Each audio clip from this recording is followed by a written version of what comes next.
We are playing a game. And the game runs like this.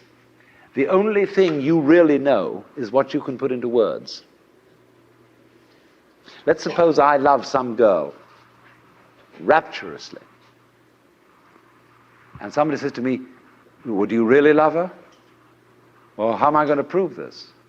Well, say, write poetry. Tell us all how much you love her. Then we'll believe you. So if I'm an artist and I can put this into words and convince everybody that I've written the most ecstatic love letters ever written, they say, all right, okay, we'll admit it. You really do love her. But supposing you're not very articulate, are we going to tell you you don't love her? Surely not. You don't have to be Heloise and Abelard to be in love. So the whole game that our culture is playing is that nothing really happens unless it's in the newspaper. So when we're at a party, and there's a great party, somebody said, it's too bad there wasn't a tape recorder.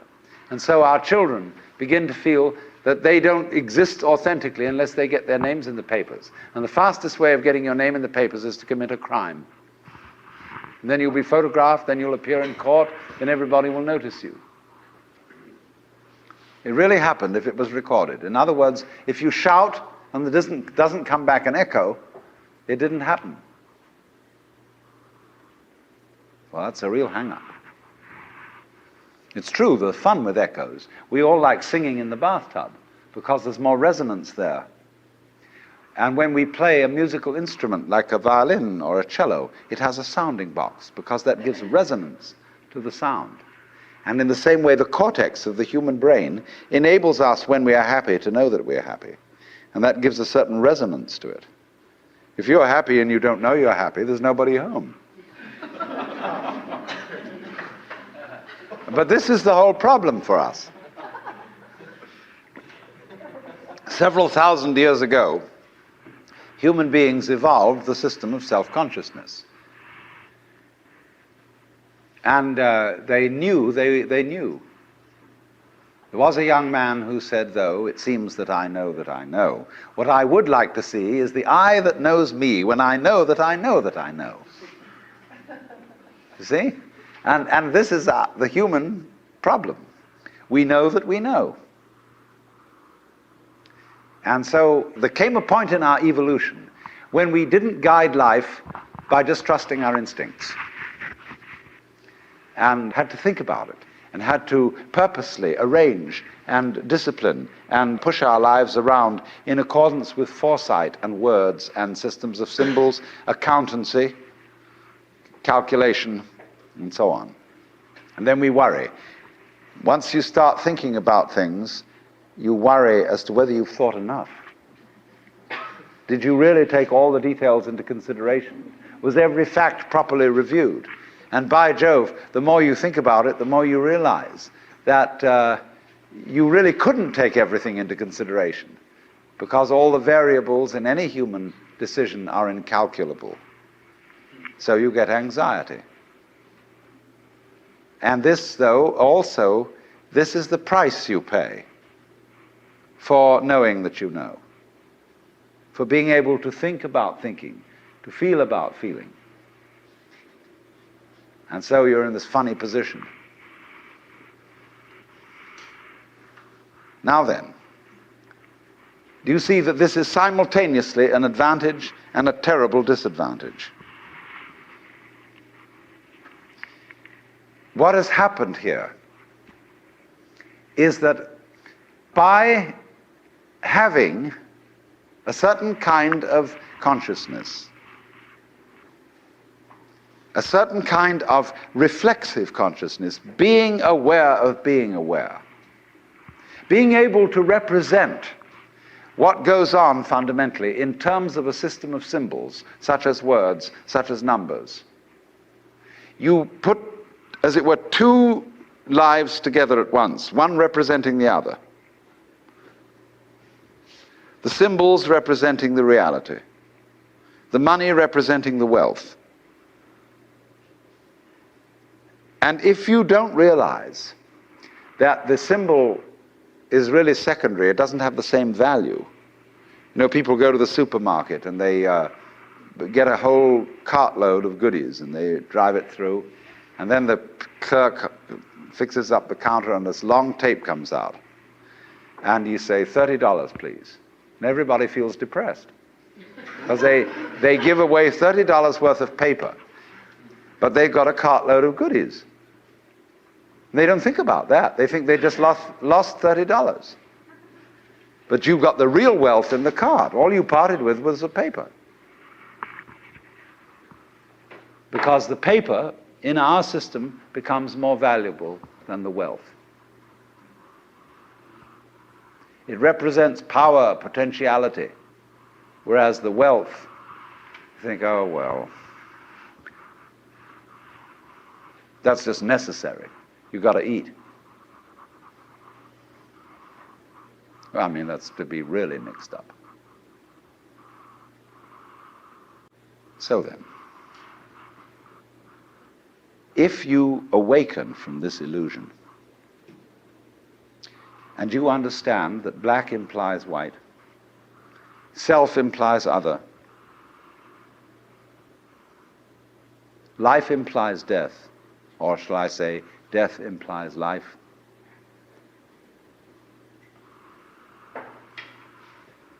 you can feel yourself not as a stranger in the world, not as something here on probation, not as something that has arrived here by fluke, but you can begin to feel your own existence as absolutely fundamental. What you are basically, deep, deep down, far, far in, is simply the fabric and structure of existence itself. So, say in Hindu mythology, they say that the world is the drama of God. God is not something in Hindu mythology with a white beard that sits on a throne and that has royal prerogatives.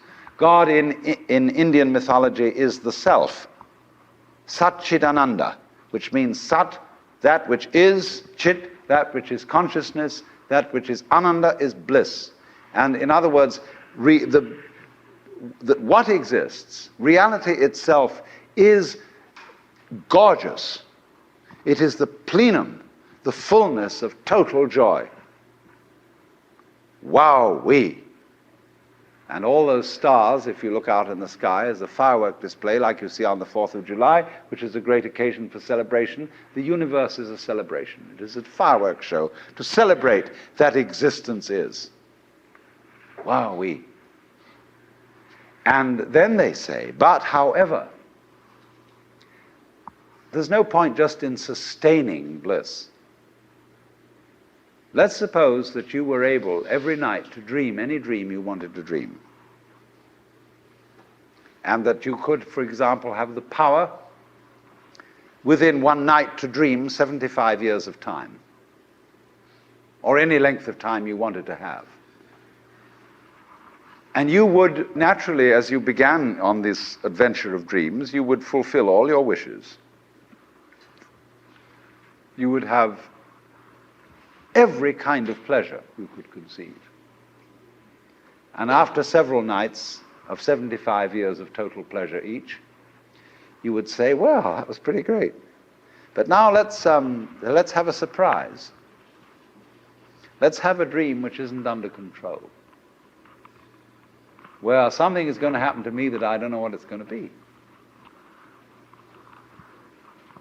And you would dig that and come out of that and say, wow, that was a close shave, wasn't it?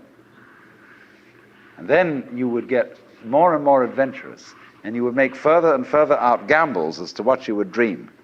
And finally, you would dream where you are now. You would dream the dream of living the life that you are actually living today. That would be within the infinite multiplicity of choices you would have, of playing that you weren't God. Because the whole nature of the Godhead, according to this idea, is to play that he's not. The first thing he says to himself is, man, get lost. Because he gives himself away. The nature of love is self-abandonment, not clinging to oneself. Throwing yourself out, as in, for example, in basketball, you're always getting rid of the ball. You say to the other fellow, have a ball. See? And that keeps things moving. That's the nature of life. So in this idea, then, everybody is fundamentally the ultimate reality. Not God in a politically kingly sense, but God in the sense of being the self, the deep down basic whatever there is. And you're all that. Only you're pretending you're not. And it's perfectly okay to pretend you're not. To be absolutely convinced, because this is the whole notion of drama. When you come into the theater, there is a proscenium arch and a stage, and down there is the audience. And everybody assumes their seats in the theater and are going to see a comedy, a tragedy, a thriller, or whatever it is. And they all know as they come in and pay their admissions that what is going to happen on the stage is not for real. But the actors have a conspiracy against this, because they're going to try and persuade the audience that what is happening on the stage is for real. They want to get everybody sitting on the edge of their chairs. They want to get you terrified or crying or laughing. Absolutely captivated by the drama.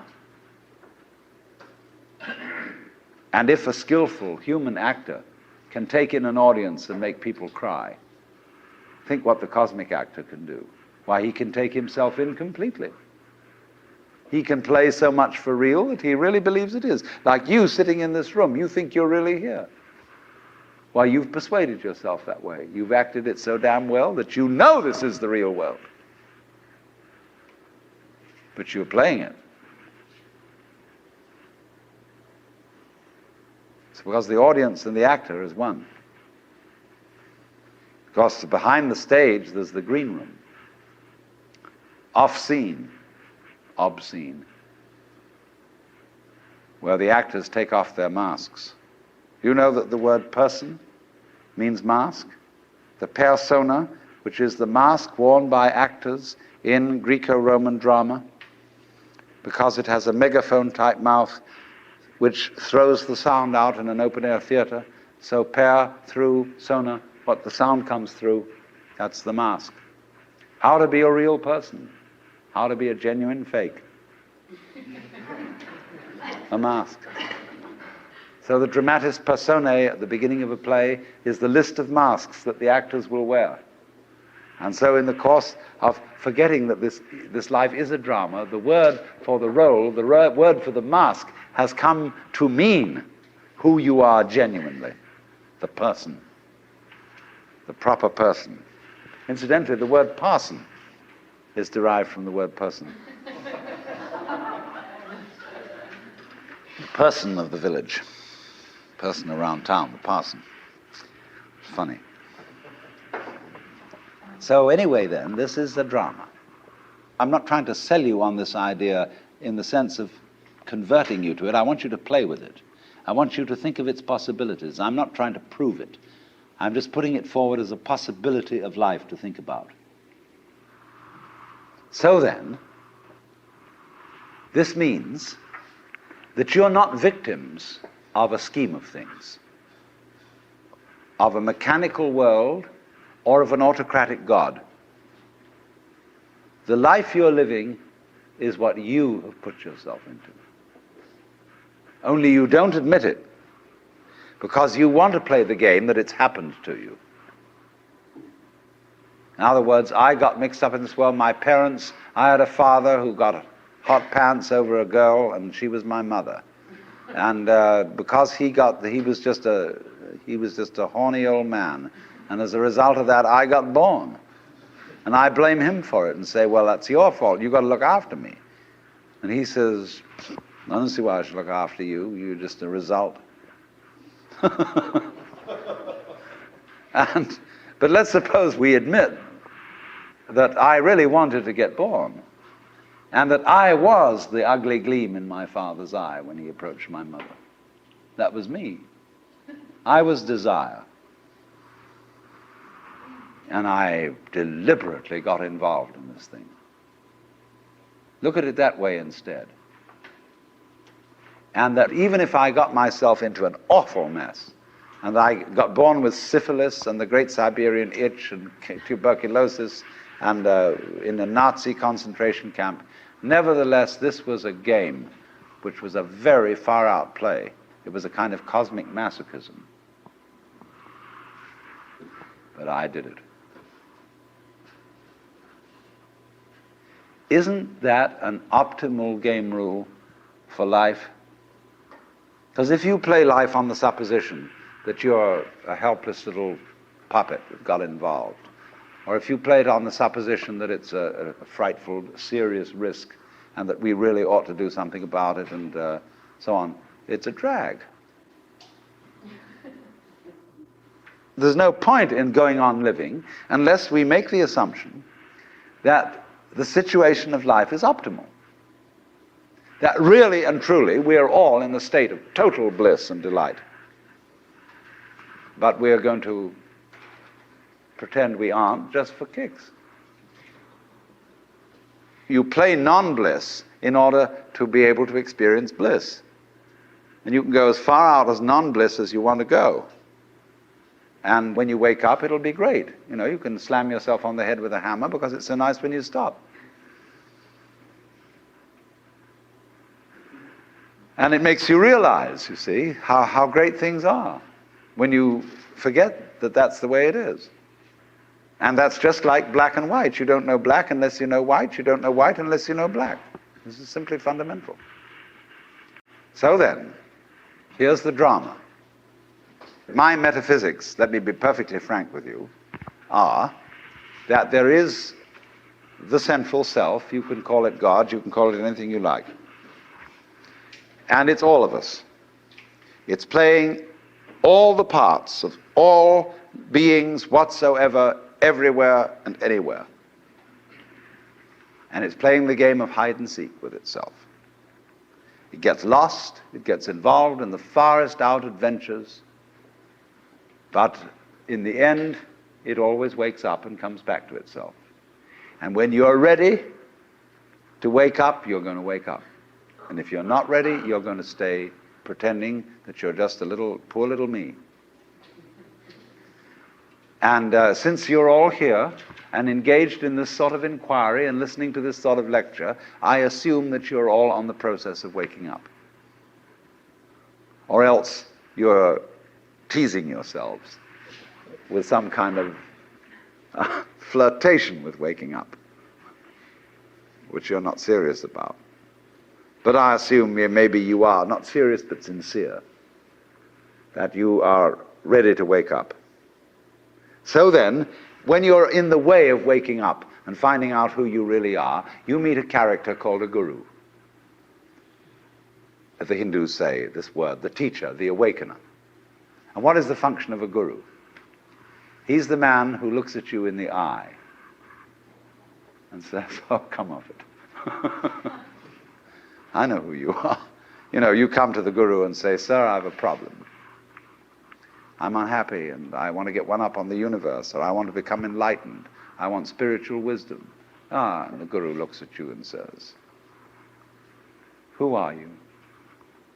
You know Sri Ramana Maharshi, that great Hindu sage of modern times? People used to come to him and say, Master, who was I in my last incarnation? As if that mattered. And he would say, who is asking the question? And he'd look at you and say, basically, go right down to it. You're looking at me, you're looking out, and you're unaware of what's behind your eyes. Go back in and find out who you are, where the question comes from, why you ask. And if you've looked at a photograph of that man, I have a gorgeous photograph of him. And you look in those, I walk by it every time I go out of the front door. And I look at those eyes and the humor in them, the lilting laugh that says, oh, come off it, man. Shiva, I recognize you. When you come to my door and you say, I'm so-and-so, I say, ha ha, what a funny way God has come on today.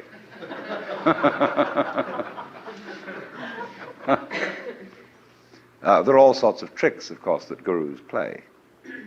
They say, well, we're going to put you through the mill. And the reason they do that is simply that you won't wake up until you feel you've paid a price for it. In other words, the sense of guilt that one has, or the sense of anxiety, is simply the way one experiences keeping the game of disguise going on. Do you see that? Supposing you say, I feel guilty. Christianity makes you feel guilty for existing. That somehow the very fact that you exist is an affront. You are a fallen human being.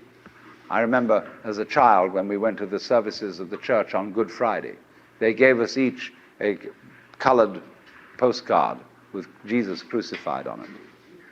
And it said underneath, this have I done for thee, what doest thou for me?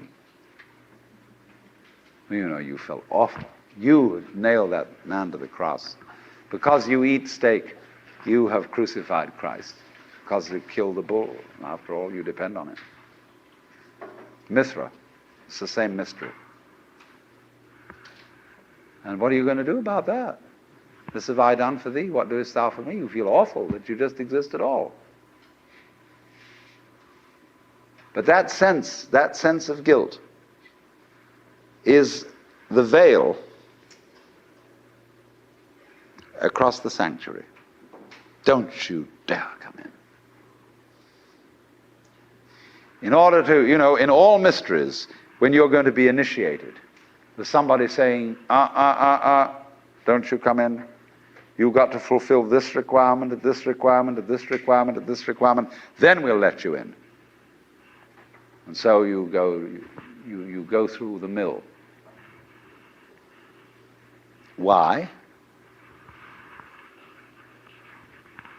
Because you're saying to yourself, I won't wake up until I feel I deserve it.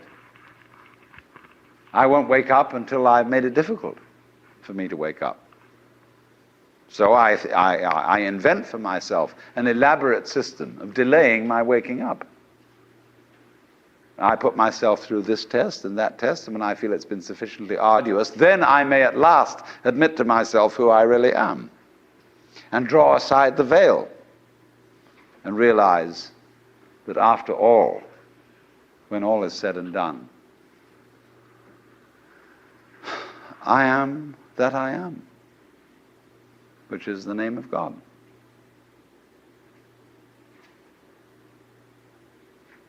And when it comes to it, that's really rather funny.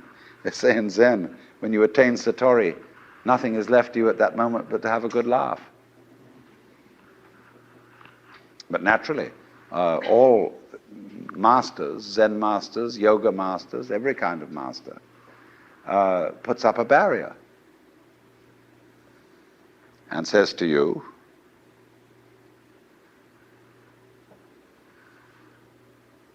he simply plays your own game. We say anybody who goes to a psychiatrist ought to have his head examined. Because when you go to a psychiatrist, you define yourself as somebody who ought to have his head examined. Same way, the Zen masters say anybody who studies Zen or comes to a Zen master ought to be given 30 blows with a stick. Because he was stupid enough to pose the question that he had a problem. But you're the problem. You put yourself in this situation. So it's a question fundamentally. Do you define yourself as a victim of the world or as the world? You can define yourself. You see, if you identify you with what you call the voluntary system of the nerves, and say, only that's me, and that's really a rather limited amount of my total performance, what I do voluntarily, then you've defined yourself as the victim in the game. And so you are able to feel that life was a trap. Something else, whether it was God or whether it was fate or whether it was the big mechanism, the system, imposed this on you. And you can say, poor little me. But you can equally well, and with just as much justification, define yourself not only as what you do voluntarily, but also what you do involuntarily. That's you too. Do you beat your heart or don't you? Or does it just happen to you? And if you define yourself as the works, then nobody's imposing on you. You're not a victim. You're doing it. Because you can't explain how you do it in words, because words are too clumsy. And it takes too long to say. You get bored with it. But actually, then you can say, with gusto, I am responsible for this life. Whether comedy or tragedy, I did it.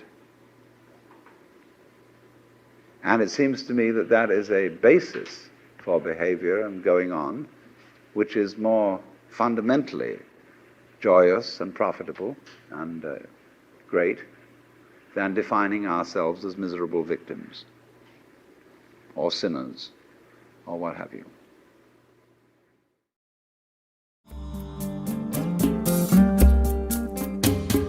Out of Your Mind now continues with the next lecture from the Nature of Consciousness lecture series.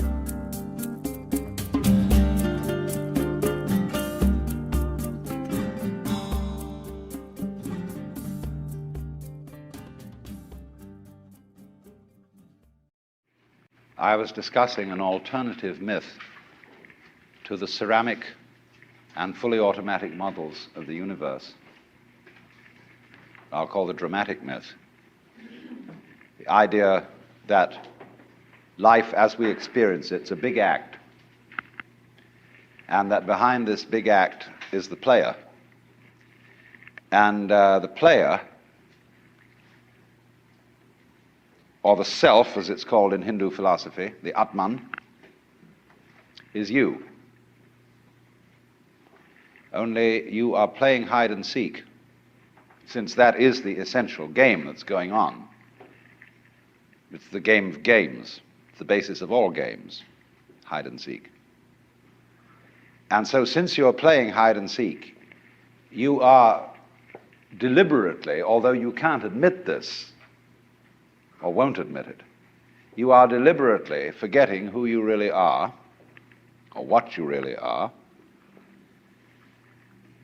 and the knowledge that your essential self is the foundation of the universe, the ground of being, as Tillich calls it, is something you have as what the Germans call a Hintergedanke. A Hintergedanke is a thought way, way, way in the back of your mind, way back here somewhere. Something that you know deep down, but can't admit. So, in a way then, in order to bring this to the front, in order to know that that is the case, you have to be kitted out of your game. You see, the problem is this. We identify in our experience a differentiation between what we do and what happens to us. We have a certain number of actions that we define as voluntary, and we feel in control of those. And then over against that, there is all those things that are involuntary. But the dividing line between these two is very arbitrary. Because, for example, when you move your hand, you feel that you decide whether to open it or to close it. But then ask yourself, how do you decide? When you decide to open your hand, do you first decide to decide? You don't, do you? You just decide, and how do you do that? And if you don't know how you do it, is it voluntary or involuntary? Let's consider breathing. You can feel that you breathe deliberately. You can control your breath. But when you don't think about it, it goes on. Is it voluntary or involuntary? And so we come to have a very arbitrary definition of self. That much of my activity which I feel I do. And that then doesn't include breathing most of the time. It doesn't include the heartbeats. It doesn't include the activity of the glands. It doesn't include digestion. It doesn't include how you shape your bones, circulate your blood. Do you or do you not do these things? Now, if you get with yourself and you find out that you are all of yourself, a very strange thing happens. You find that your body knows that you are one with the universe. In other words, that the so-called involuntary circulation of your blood is one continuous process with the stars shining. If you find out that it's you who circulates your blood, you will at the same moment find out that you are shining the sun. Because your physical organism is one continuous process with everything else that's going on. Just as the waves are continuous with the ocean, your body is continuous with the total energy system of the cosmos. And it's all you. Only you're playing the game that you're only this bit of it. But as I tried to explain, there are in physical reality no such things as separate events.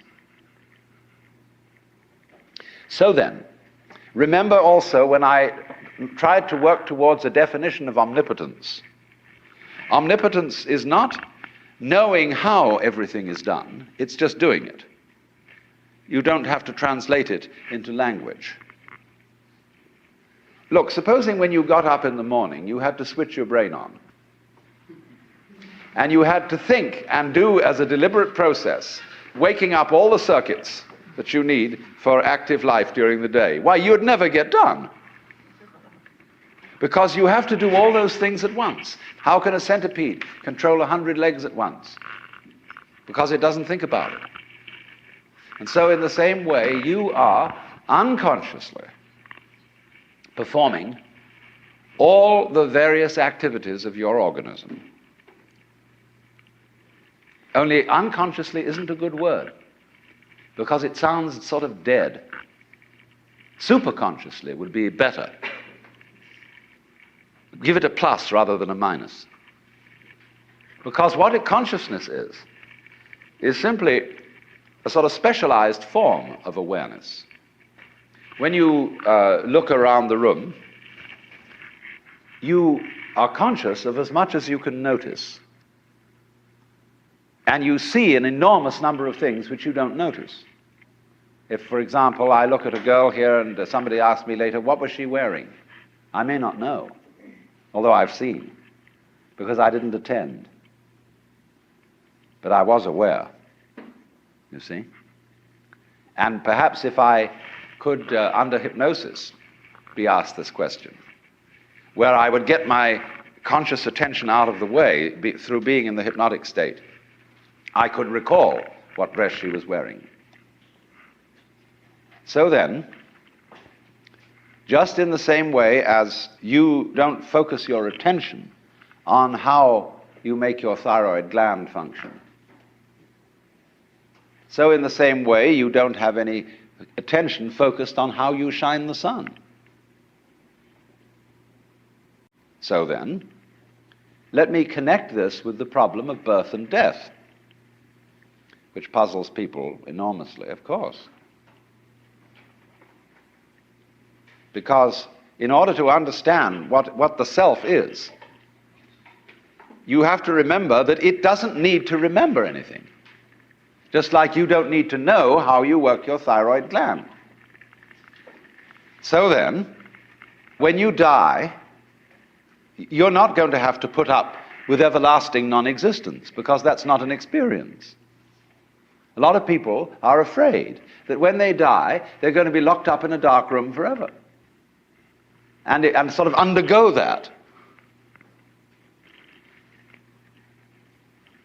But one of the most interesting things in the world, this is a yoga, this is a way of realization.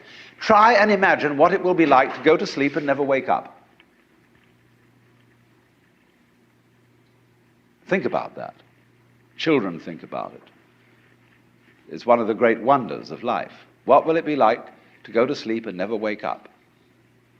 And if you think long enough about that, something will happen to you. You will find out, among other things, that it'll pose the next question to you. What was it like to wake up after having never gone to sleep? That was when you were born. You see, you can't have an experience of nothing. Nature abhors a vacuum. So after you're dead, the only thing that can happen is the same experience, or the same sort of experience, as when you were born. In other words, we all know very well that after people die, other people are born. And they're all you. Only you can only experience it one at a time. Everybody is I. You all know you are you. And wheresoever beings exist throughout all galaxies, it doesn't make any difference. You are all of them. And when they come into being, that's you coming into being. You know that very well. Only you don't have to remember the past. In the same way, you don't have to think about how you work your thyroid gland or whatever else it is in your organism. You don't have to know how to shine the sun. You just do it. Like you breathe. Doesn't it really astonish you that you are this fantastically complex thing? And that you're doing all of this and you never had any education in how to do it? You never learned, but you're this miracle? Well, the point is that from a strictly physical, scientific standpoint, this organism is a continuous energy with everything else that's going on. And if I am my foot, I am the sun. Only we've got this little partial view. We've got the idea that, no, I'm just something in this body, the ego. That's a joke. The ego is nothing other than the focus of conscious attention. It's like a radar on a ship. The radar on a ship is a troubleshooter. Is there anything in the way? And conscious attention is a designed function of the brain to scan the environment, like a radar does, and note for any trouble-making changes. But if you identify yourself with your troubleshooter, then naturally you define yourself as being in a perpetual state of anxiety. And the moment we cease to identify with the ego and become aware that we are the whole organism, you realize as the first thing how harmonious it all is. Because your organism is a miracle of harmony. All this thing functioning together. Even those corpuscles and creatures that are fighting each other in the bloodstream and eating each other up. If they weren't doing that, you wouldn't be healthy. So what is discord at one level of your being is harmony at a higher level. And you begin to realize that, and you begin to be aware too that the discords of your life and the discords of people's life, which are a fight at one level, at a higher level of the universe, are healthy and harmonious. And you suddenly realize that everything that you are and do is at that level as magnificent and as free of any blemish as the patterns in waves, the markings in marble, the way a cat moves, and that this world is really okay and can't be anything else, because otherwise it couldn't exist. But the reality underneath physical existence, or which really is physical existence, because in my philosophy there's no difference between the physical and the spiritual. These are absolutely out-of-date categories. It's all process. It isn't stuff. on the one hand and form on the other. It is pattern. Life is pattern. It is a dance of energy. So I will never invoke spooky knowledge. That is to say that I've had a private revelation or that I have sensory vibrations going on a plane which you don't have. Everything is standing right out in the open. And it's just a question of how you look at it. So you do discover, when you realize this, the most extraordinary thing to me that I never cease to be flabbergasted at whenever it happens to me. Some people will use a symbolism of the relationship of God to the universe, wherein God is, say, brilliant light,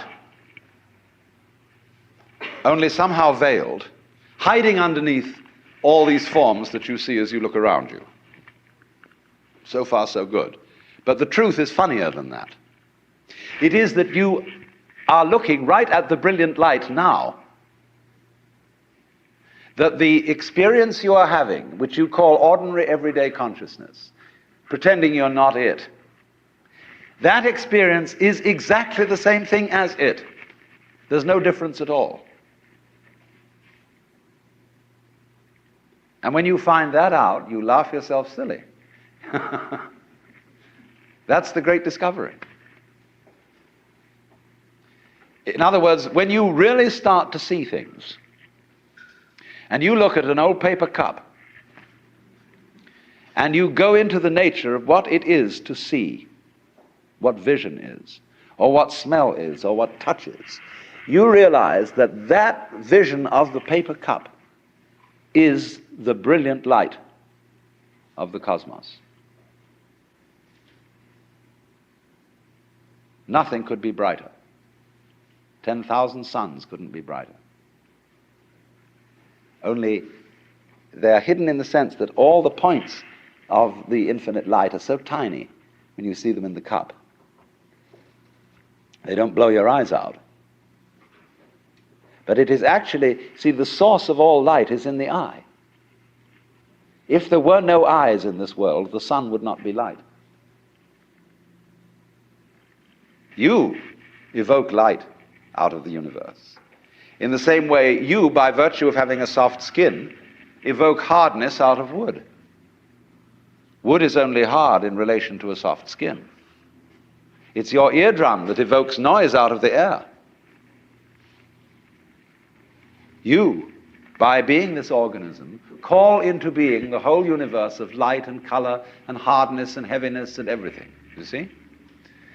But in the mythology that we've sold ourselves on during the end of the 19th century, when people discovered how big the universe was, and that we live on a little planet in a solar system on the edge of a galaxy, which is a minor galaxy, everybody thought, we're really unimportant after all. God isn't there and doesn't love us, and nature doesn't give a damn. And we put ourselves down, you see. But actually, it's this little funny microbe, tiny thing, crawling on this little planet that's way out somewhere, who has the ingenuity, by nature of this magnificent organic structure, to evoke the whole universe out of what would otherwise be mere quanta.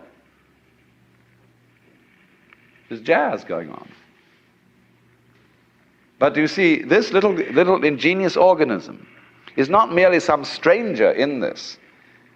This little organism on this little planet is what the whole show is growing there, and so realizing its own presence. Well, now here's the problem. If this is the state of affairs, which is so, and if the consciousness state you're in at this moment is the same thing as what we might call the divine state, if you do anything to make it different, it shows you don't understand that it's so. So the moment you start practicing yoga, or praying, or meditating, or indulging in some sort of spiritual cultivation, you are getting in your own way. The Buddha said, we suffer because we desire. If you can give up desire, you won't suffer. But he didn't say that as the last word. He said that as the opening step of a dialogue. Because if you say that to someone, they're going to come back after a while and say, yes, but I'm now desiring not to desire. And so the Buddha will answer, well, at last you're beginning to understand the point.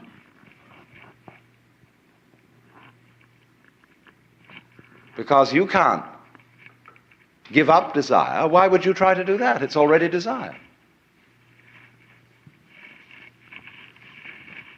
So in the same way, you say, you ought to be unselfish, or to give up your ego. Let go, relax. Why do you want to do that? Just because it's another way of beating the game, isn't it? The moment you see you hypothesize that you are different from the universe, you want to get one up on it. But if you try to get one up on the universe, and you're in competition with it, it means you don't understand you are it. You think there's a real difference between self and other. But self, what you call yourself and what you call other, are mutually necessary to each other, like back and front. They're really one. But just as a magnet polarizes itself in north and south, but it's all one magnet, so experience polarizes itself as self and other, but it's all one. So if you try to make the North Pole get the mastery of it, or the South Pole get the mastery of the North Pole, you show you don't know what's going on. A guru or teacher who wants to get this across to somebody, because he knows it himself, and when you know it, you know, you like others to see it too. So what he does is he gets you into being ridiculous harder and more assiduously than usual. In other words, if you are in a contest with the universe, he's going to stir up that contest until it becomes ridiculous. And so he sets you such tasks as saying, now of course, in order to be a true person, you must give up yourself. Be unselfish. So the Lord steps down out of heaven and says, the first and great commandment is, thou shalt love the Lord thy God. You must love me. Well, that's a double bind. You can't love on purpose. You can't be sincere purposely. It's like trying not to think of a green elephant while taking medicine.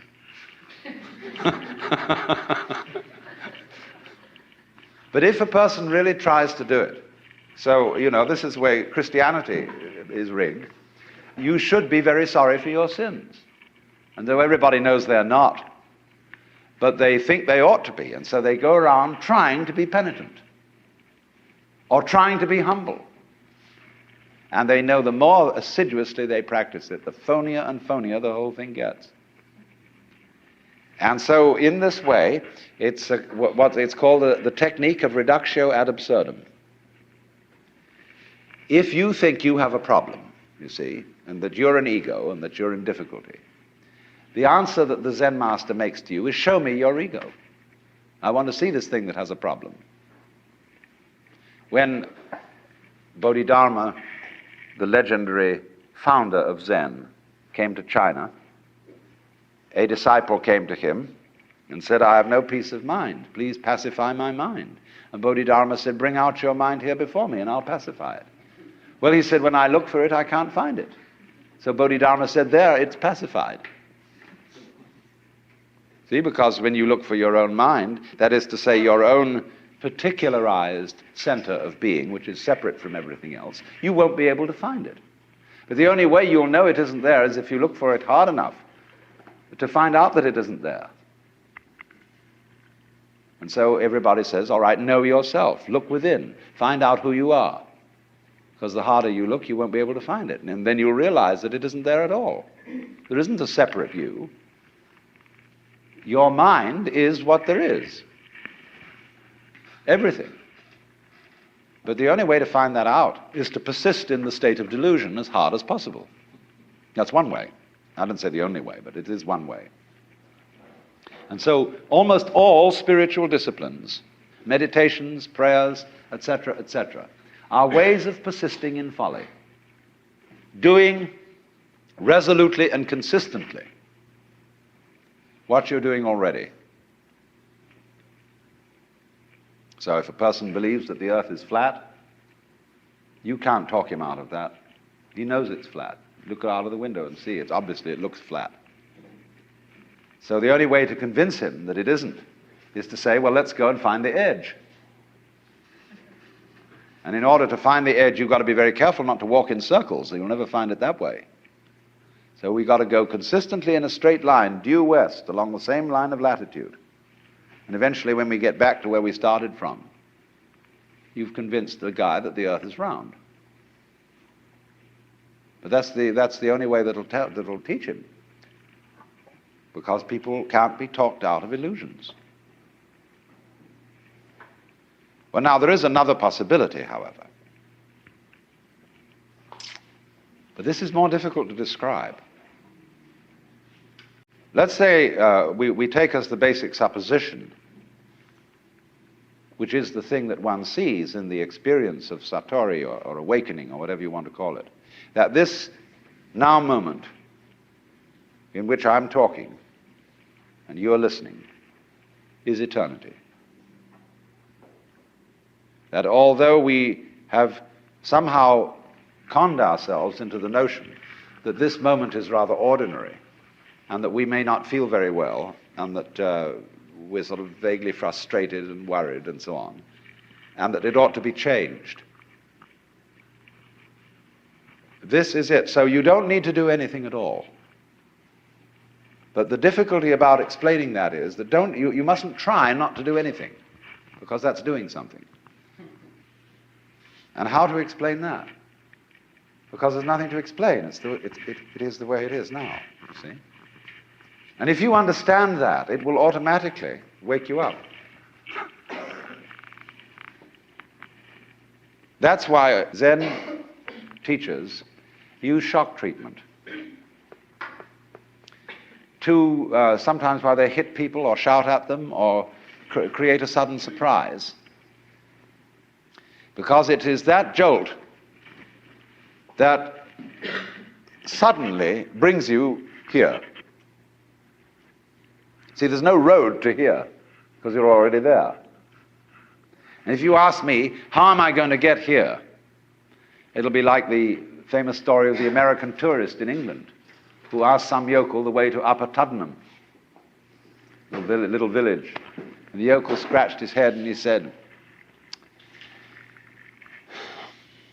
well, sir, I do know where it is, but if I were you, I wouldn't start from here.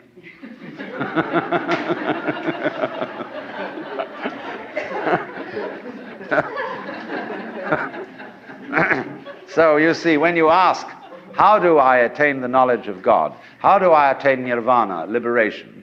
All I can say is it's the wrong question. Why do you want to attain it? Because the very fact that you're wanting to attain it is the only thing that prevents you from getting there. You already have it. But of course, it's up to you. It's your privilege to pretend that you don't.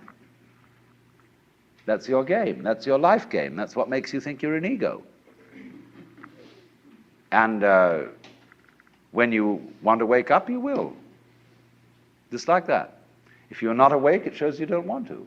You're still playing the hide part of the game. You're still, as it were, the self, pretending it's not the self. And that's what you want to do. So you see, in that way, too, you're already there. When you understand this, a funny thing happens. And some people misinterpret it. You will discover, as this happens, that the distinction between voluntary and involuntary behavior disappears. You will realize that what you describe as things under your own will feel exactly the same as things going on outside you. You watch other people moving, and you know you're doing that. Just like you're breathing or circulating your blood. If you don't understand what's going on, you're liable to get crazy at this point and to feel that you are God in the Jehovah sense. To say that you actually have power over other people so that you could alter what they're doing, and that you are omnipotent in a very crude, literal kind of Bible sense, you see.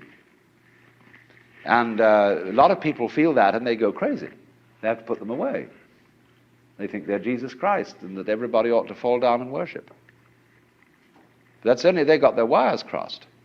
They haven't been able to, this experience happened to them, but they don't know how to interpret it. So be careful of that. Jung calls it inflation.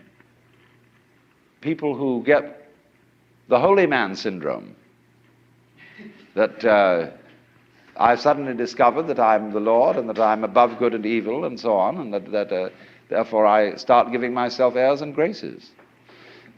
But the point is everybody else is too.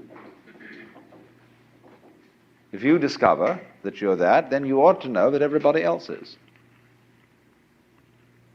Well, for example, let's see how in other ways you might realize this.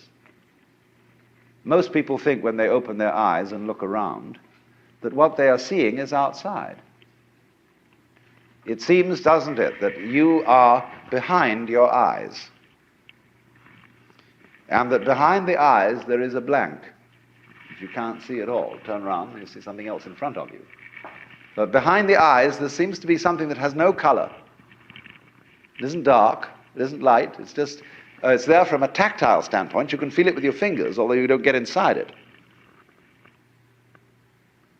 But what is that behind your eyes, you see? Well, actually, when you look out there and see all these people and things sitting around, that's how it feels inside your head.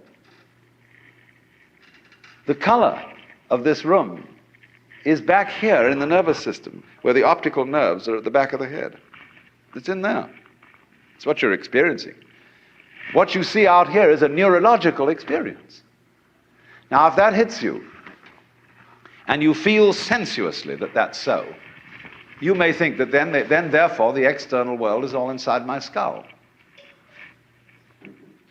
But you've got to correct that with the thought that your skull is also in the external world.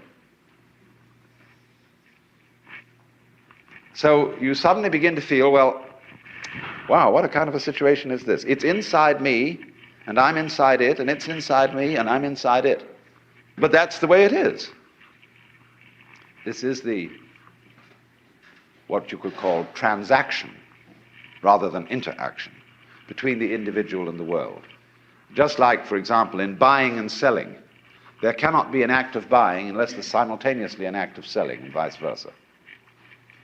So the relationship between the organism and the environment is transactional. The environment grows the organism, and in turn the organism creates the environment.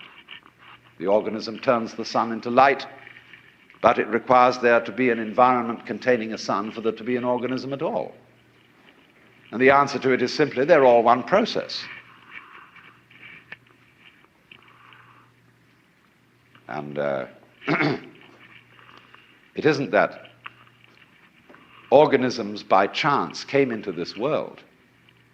Put it rather that this world is the sort of environment which grows organisms. It was that way from the beginning. Just in the same way, the organisms may, in time, have arrived in the scene or out of the scene later than the beginning of the scene. But from the moment it went bang in the beginning, if that's the way it started, organisms like us sitting here, were involved in it. You see, look here, let's take the propagation of an electric current. I can have an electric current running through a wire that goes all the way around the earth. And here we have our power source, and here we have a switch. All right. Here's the positive pole. Here's the negative pole. Now, before that switch closes, the current doesn't exactly behave like water in a pipe. There isn't current here waiting to jump the gap as soon as the switch is closed. The current doesn't even start until the switch is closed from the positive pole. It never starts unless the point of arrival is there. Now, it'll take an interval for that current to get going and circuit if it's going all the way around the Earth. It's a long run. But the finishing point has to be closed before it will even start from the beginning. In a similar way, although in the development of any physical system, there may be billions of years between the creation of the most primitive form of energy and then the arrival of intelligent life. That billions of years is just the same thing as the trip of the current round the wire. It takes a little time. But it's already implied. It takes time for an acorn to turn into an oak. But the oak is already implied in the acorn. And so in any lump of rock floating about in space, there is implicit human intelligence. Sometime, somehow, somewhere. They all go together. So don't differentiate yourself and stand off against this and say, I am a living organism in a world made of a lot of dead junk, rocks and stuff. It all goes together. Those rocks are just as much you as your fingernails. You need rocks. What are you going to stand on? What I think, awakening really involves is a re-examination of our common sense. We've got all sorts of ideas built into us which seem unquestioned, obvious. And our speech reflects them. The commonest phrases. Face the facts, as if they were outside you. As if life was something you simply encountered as a foreigner. Face the facts.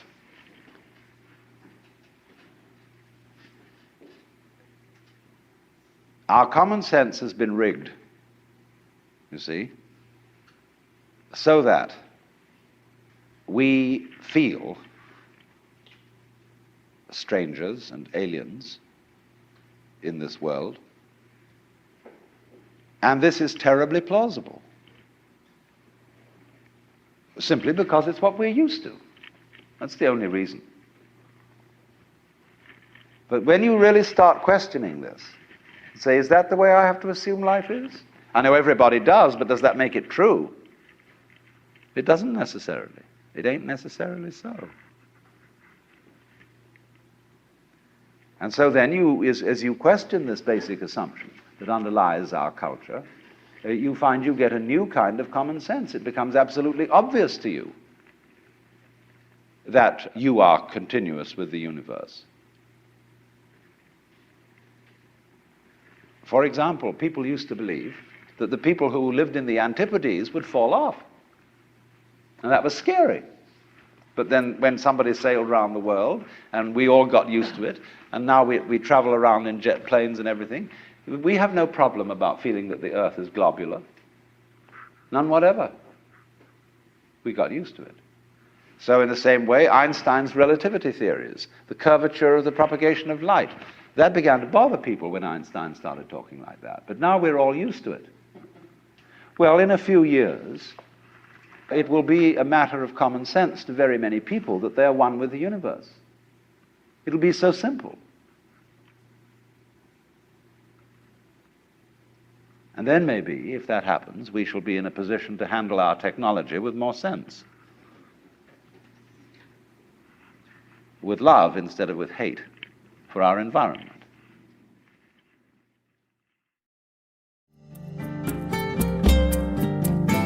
This concludes Session 2 of Out of Your Mind, Essential Listening from the Alan Watts Audio Archives. Our program continues with Session 3.